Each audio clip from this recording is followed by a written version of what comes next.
Mheshimiwa Dr. Samia Suluhu Hassan wakati anaapishwa tarehe 19 Machi mwaka 2021 aliyoyakuta, na kama mlivyoona pale ni kwamba alisema nitamalizia aliyoyakuta. Ninachotaka kusema ni nini kwa watu wa kanda yetu hii? Sehemu ya kwanza ambayo Mheshimiwa Dr. Samia Suluhu Hassan alianzia kwa Tanzania, alianza kwa kuweka jiwe la msingi wa reli ya kutoka Isaka Mwanza au Mwanza Isaka. Alianzia kwetu kanda ya Ziwa. Mheshimiwa Waziri Mkuu, jenzi hizi sio zinaendelea sio kwa hapa tu, zinaendelea na sehemu zingine. Kama ulivyoambiwa, tunajenga mpaka Kigoma, tunajenga kwa maana hapa Dar es Salaam kwa hapa Mwanza, na hapa Mwanza malengo ya serikali ya awamu ya 6 ni kuwa na bandari kavu kubwa. Kwa maana nyingine sasa watu wenzetu Waganda kule na South Sudan hawatahitaji tena kwenda mpaka Dar es Salaam. Watavuka hapa Mwanza, watakria bidhaa zao, watarudi Uganda. Maana yake nini kwa watu wa Mwanza? Mnajua maana yake nini? Maana yake ni fursa za kufanya biashara. Tunako kwenda hapa Mwanza kutakuwa hapatoshi. Lakini Mheshimiwa Waziri Mkuu, nimalizie kwa kusema tu kwamba sio tu kwa Mwanza, lakini nimezungumzia Kigoma.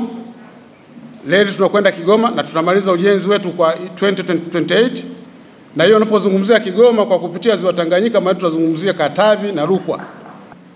Na Mheshimiwa Rais alizungumza wakati alipokuja kutuwekea jiwe la msingi, ni kuifanya Mwanza kuwa center au kuwa sehemu habu ya Ziwa Kuu kwa maana kwa biashara. Na hilo naamini kwa watu wa ukanda huu wanajua maana yake ni nini. Mwaka huu tumepata fursa tena ya kuandaa kongamano hili la miaka 4, tukiamini kwamba shughuli zinazofanywa za serikali kwa namna yoyote ni kazi zinazokwenda kustawisha jamii ya Tanzania. Ndio maana tunamjadili Rais Samia si kama kada wa chama chochote. Tunamjadili kama kiongozi mkuu wa nchi na mtumishi wa watu. Leo hapa nimeona mmefurahi sana tunapotamka Dr. Samia Suluhu Hassan. Na mtu mmoja alimsikia hapa alipotamka Dr. Samia alisema mitano tena. Dr. Samia Dr. Samia kama nyie wote mnasema mitano tena kwa Dr. Samia, maana yake kauli ya Mheshimiwa Mwenyekiti wa chama kwamba mkoa wa Mwanza utaongoza tena kupiga kura nyingi. Kwa mimi naungana na nyie kuwapongeza viongozi wetu hawa ambao leo tumekuja kujadili hapa mafanikio yao ya utekelezaji wa ilani ya Chama cha Mapinduzi, utoaji huduma kwa wananchi mpaka wananchi wakaridhika, wakafurahi kwamba tunakwenda. Tunajua huwezi kukosa changamoto, lakini sisi tunakaa vikao, tunajadili na tunawasikiliza. Mkisema tunawasikia, pale ambako mnataka kutuambia jambo tunawasikia. Hata Baba Askofu Bagonza siku moja alisema tukamsikia, tunafanya marekebisho. Haya ndio mwenendo wa serikali yetu katika kuhakikisha kwamba mambo yote yanaenda vizuri. Kwa mambo haya matatu: utulivu wa nchi, mshikamano wa wananchi wake, umoja na ulinzi, na kuhakikisha kwamba taifa linakuwa limelindwa ndani na nje ya mipaka, huku naenda kuingiza swala la kiuchumi, linaweza kulifanya taifa likaanza mahali pazuri kabisa. Na hicho ndicho kitu ambacho Dr. Samia Suluhu Hassan alikianza katika uongozi wake. Sasa tunaposema haya ni kwamba lazima Watanzania wenyewe tushiriki, na kwa hiyo swala la kila mmoja kutambua muhimu wa nchi hii kuwa nchi tulivu, nchi ya Watanzania wenye mshikamano ni jambo muhimu sana. Na hili ni jambo endelevu. Tunahitaji nchi hii endelee kuwa ya Watanzania ambao wanaamini kwamba katika nchi hii ni nchi yenye amani na utulivu. Nataka niwaambie, Mheshimiwa Rais Dr. Samia Suluhu Hassan aliwaambia tulieni. Alipotoa hotuba yake ya kwanza ndani ya Bunge la Jamhuri ya Muungano wa Tanzania, alieleza mengi na akawapa matumaini wa Tanzania kwamba hakuna jambo litalala.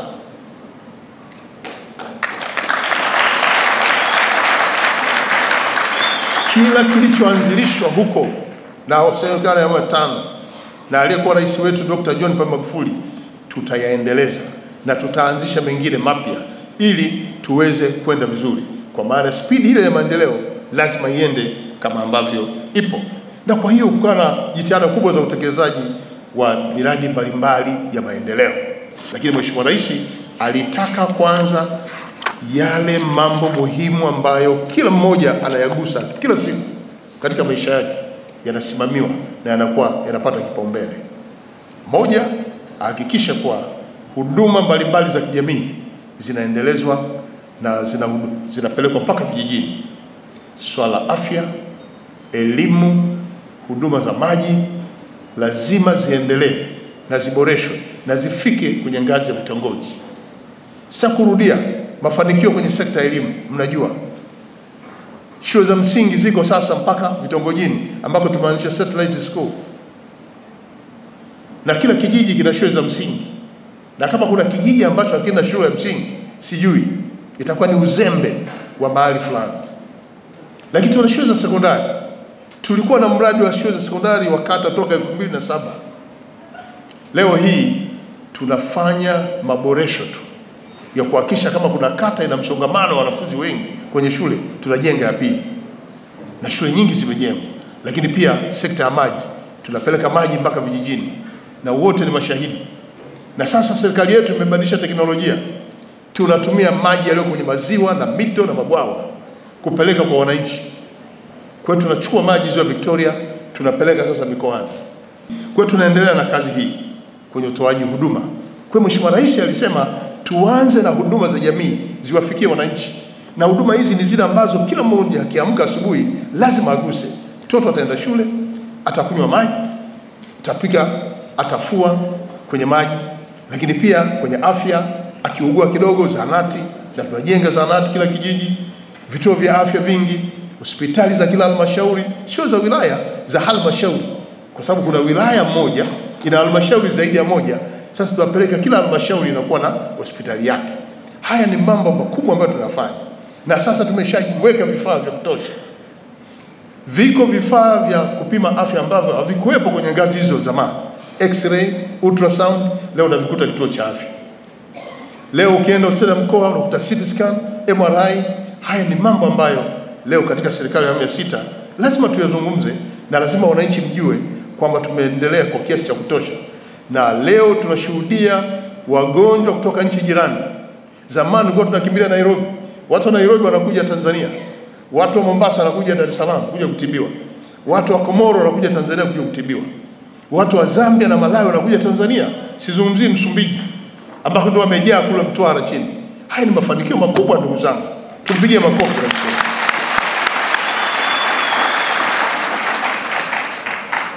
Tunapozungumzia huduma za afya tukuishia tu kwenye elimu, afya na maji, lakini pia tumehakikisha kuwa miradi ya umeme iliyoanzishwa awamu ya 5 tunaiendeleza, umeme uende mpaka vijijini. Hapa napowaambia hata kama tungekuwa na waheshimiwa wabunge hapa ambao wako kwenye kamati huko wangeeleza kila mmoja, kila mbunge tumempelekea umeme kwenye vijiji vyake karibu vyote. Hakuna wilaya ambayo kuna kijiji ambacho hakijapata umeme. Kwa sababu sasa hivi tumevuka level hiyo. Leo hii tunaenda visiwani na vitongojini. Na miradi hiyo inatekelezwa. Huku visiwani nataka tuende mpaka Ghana kule, ambako ilikuwa ngumu kupeleka umeme. Ukerewe yote tunataka tupeleke umeme. Na tayari mikataba ishafungwa ya kupeleka umeme. Eneo jingine ambalo sasa linazungumzwa na kulifanyia kazi ni maeneo ya kilimo. Mnakumbuka pamba mikoa hii ilizorota hata kwenye uzalishaji wake. Tulipoingia awamu ya 5 tulianza jitihada za kufufua zao la pamba. Tulikaa vikao vingi kusikiliza changamoto na kufanya marekebisho. Mheshimiwa Dr. Samia Suluhu Hassan alipoingia madarakani tukaimarisha zaidi pia na mifumo ya masoko kwa njia ya stakabadhi ghalani inawaleta pamoja wakulima na kuwahudumia, lakini upatikanaji wa pembejeo, madawa huku ilikuwa shida. Tumefanya hivyo mpaka pamba sasa uzalishaji wake unakuwa kila mwaka, na tumeibua jasiriamali wengi wanaoingia kwenye sekta ya pamba. Pamba imerudi kwenye nafasi yake.